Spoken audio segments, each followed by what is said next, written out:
नमस्कार, स्वागत है आपका सिटी पोस्ट लाइव में। मैं हूं मुस्कान प्रत्यूष। किसने उंगली दिखाई उपेंद्र कुशवाहा को? उपेंद्र कुशवाहा को किसने समझ लिया कदुआ के बाती? सुनने में अटपटा लग रहा होगा, लेकिन उपेंद्र कुशवाहा बयान देते नजर आ रहे हैं। इस पे बातचीत करने के लिए हमारे संपादक जुड़े हैं दीपक शर्मा। सर, कौन उपेंद्र कुशवाहा को उंगली दिखा रहा है और किसकी बात कर रहे हैं कि डूबोगे, हमको डुबाओगे तो तुम भी डूबोगे सनम? देखिए, उपेंद्र कुशवाहा का दर्द छलका है और उपेंद्र कुशवाहा आज भी यह बात नहीं भूल पाते हैं कि वे लोकसभा चुनाव कैसे हारे। काराकाट से राजा राम सिंह सांसद हैं। राजा राम सिंह ने भी नहीं सोचा होगा, जब उन्होंने तैयारी की होगी, वे वहाँ से नेता हैं CPI-ML के, कि इस बार मैं सांसद चुना जाऊँगा। वहाँ राजा राम सिंह जीत जाते हैं और उपेंद्र कुशवाहा हार जाते हैं।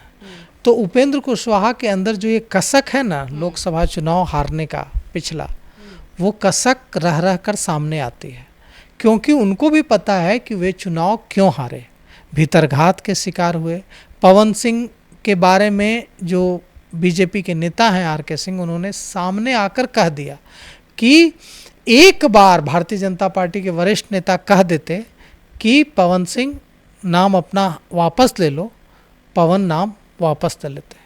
लेकिन भारतीय जनता पार्टी के नेताओं ने उनको उत्साहित किया कि तुम लड़ो चुनाव। और अब देखिए, अब उपेंद्र कुशवाहा जो इशारा कर रहे हैं कि यह नहीं हो सकता है कि हम डूबेंगे तो तुम नहीं डूबोगे, हम डूबेंगे तो तुम भी डूबोगे, क्योंकि हम एक ही नाव में सवार हैं। यह सीधी सीधी यह धमकी है एनडीए को। अब तक धमकी सिर्फ और सिर्फ चिराग पासवान दे रहे थे, मांझी दे रहे थे। लेकिन अब उपेंद्र कुशवाहा भी उसी लाइन पर आगे बढ़ गए हैं। उपेंद्र कुशवाहा भी सामने आकर धमकी देना उपेंद्र कुशवाहा ने भी शुरू कर दिया है, क्योंकि उपेंद्र कुशवाहा को लग रहा होगा कि जीतन राम मांझी तो इतना कलेजा पीट रहे हैं कि मुझे धोखा दिया गया, और बिहार के 70-80 लाख मुसहर की आबादी, भुइयां की आबादी है, वो उसके साथ धोखा किया जा रहा है। चिराग पासवान लगातार बिहार से चुनाव लड़ने का ऐलान कर चुके हैं कि हम जनरल सीट से चुनाव लड़ेंगे, और खुद को CM, उनकी पार्टी उनको CM के रूप में प्रोजेक्ट कर रही है। तो भला कैसे चुप रहते उपेंद्र कुशवाहा? तो उपेंद्र कुशवाहा को भी सामने आना पड़ा। अब उपेंद्र कुशवाहा ने सामने आकर कह दिया है कि मैं कोई उंगली दिखाने से डरने वाला नहीं हूँ, मैं कोई कदुआ की बाती नहीं हूँ कि जो उंगली दिखाने से डर जाए। मेरी माँ कहा करती थी कि कद्दू में जब बड़ा होने लगता है तो उसकी जो बतिया होती है उसकी तरफ उंगली नहीं करना चाहिए, इशारा करके नहीं बताना चाहिए कि देखो बड़ा हो रहा है, इससे वो बड़ा होना बंद हो जाता है। ऐसा मेरी माँ कहती थी। गांव में ये कहावत है। इसी और इशारा उपेंद्र कुशवाहा का है कि यह कोई ना सोचे कि मुझे डराया जा सकता है, मुझे धमकाया जा सकता है और मैं चुप हो जाऊंगा।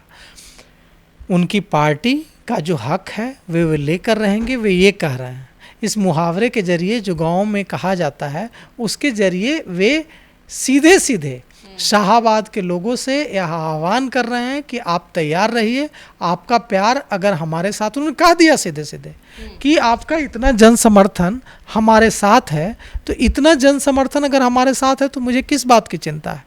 और उन्होंने यह भी कहा कि अगर किसी को यह लगता है कि वे लोग उपेंद्र कुशवाहा को डुबा देंगे और खुद नहीं डूबेंगे तो वे मूर्ख हैं। आप सोचिए कि ऐसा किसको लगेगा कि उपेंद्र कुशवाहा एनडीए की नाव पर सवार हैं, वे नाव डुबोने तक की बात करने लगे हैं। यह तो एक्सट्रीम है कि कोई व्यक्ति कहे कि ठीक है हम तो डूबेंगे सनम, तो तुमको लेकर डूबेंगे। मतलब कि वे कह रहे हैं कि अगर उनको उनका हिस्सा नहीं मिला, अगर उनको उनकी मन माफिक सीटें नहीं मिली बिहार विधानसभा चुनाव में, तो वे एनडीए की नाव डुबो देंगे। यहाँ तक कि ये जो उनका मुहावरा था कदुआ की बतिया वाला, वह मुहावरा यह कहता है कि अगर उनकी पार्टी को उनका हिस्सा नहीं मिला तो वे एनडीए की नाव डुबो देंगे। और वे यह भी कह रहे हैं कि उन्हें इसकी चिंता नहीं है कि इसके चलते वे भी डूबेंगे। वे तो डूबेंगे लेकिन एनडीए को भी लेकर डूबेंगे। अब इसको लेकर बड़ी दिक्कत आएगी, क्योंकि अब तक ये कहा जा रहा था कि उनकी पार्टी को कम सीटें देकर भारतीय जनता पार्टी उन्हें केंद्र में मंत्री पद का ऑफर देगी। राज्यसभा सांसद तो हैं ही, तो उन्हें मंत्री पद का ऑफर दिया जाएगा, मंत्री बनाया जाएगा और यहाँ उन्हें कम सीटें लेने के लिए मनाया जाएगा।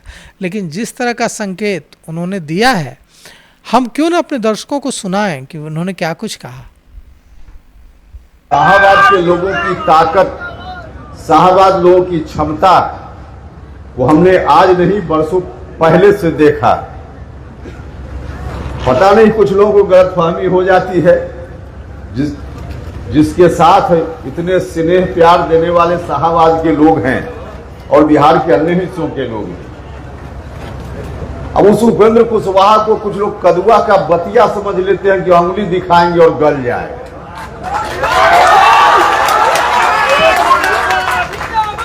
उपेंद्र कुशवाहा किसी की उंगली दिखाने से गलने वाला नहीं है, क्योंकि आपकी ताकत उपेंद्र कुशवाहा के साथ।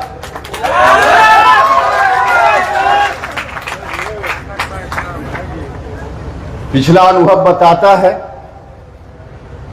लेकिन हाँ, पिछले अनुभव से सबक लेकर आगे के लिए रास्ता को दुरुस्त रखना है।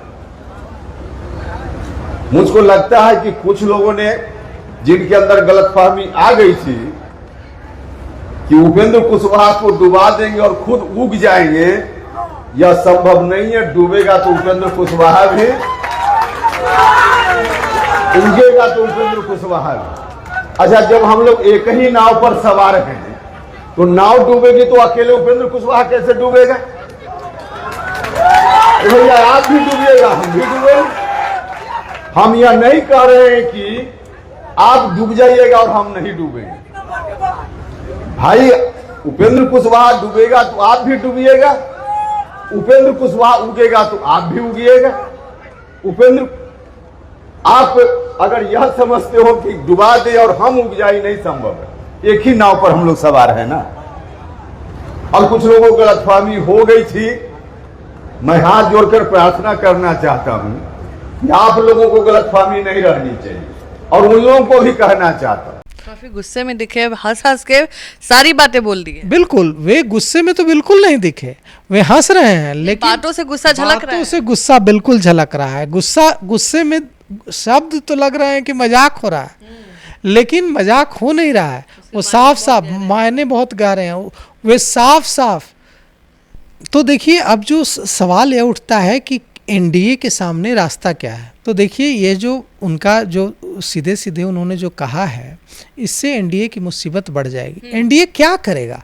एनडीए की जो हालत है वह महागठबंधन से ज़्यादा बुरी हालत हो गई है। 115 सीटों से कम जदयू को मंजूर नहीं है। चिराग पासवान एकदम मोर्चा खोले हुए हैं कि हम जो है 33 तो कम पर मानेंगे, 40 33 तो अगर हो तो आधे अधूरे मन से मानेंगे, 40 पर खुश होंगे, 33 पर खुश नहीं होंगे, मान जाएंगे।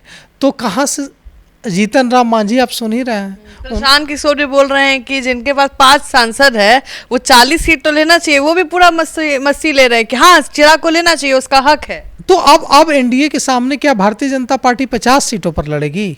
क्योंकि अगर 115 दे दे, 115 जेडीयू, 40 मानते हैं, 40 अगर चिराग पासवान, 30 अगर नहीं छोड़िए 20 भी दे दे अगर जीतन राम मांझी को, उपेंद्र कुशवाहा का जो रुख है उसको देखकर एकदम साफ है कि वे कम सीटों पर, जैसा कहा जा रहा था कि 4-5 सीटें देकर उनको मना लिया जाएगा, उन्होंने साफ संकेत दे दिया है कड़ा कि वे मानने नहीं जा रहा है। तो ऐसी स्थिति में बड़ी मुसीबत एनडीए में आएगी। एनडीए में महागठबंधन से ज़्यादा मुश्किल हालात बन गए हैं, और अब यह देखना यह है कि भारतीय जनता पार्टी और नीतीश कुमार इस मामले को कैसे सुलझाता है। तो आप सुन रहे थे पूरे डिबेट को, और आपका क्या ओपिनियन है वो हमें कमेंट सेक्शन में साझा करिएगा। तब तक लिए बने रहे हमारे साथ। धन्यवाद।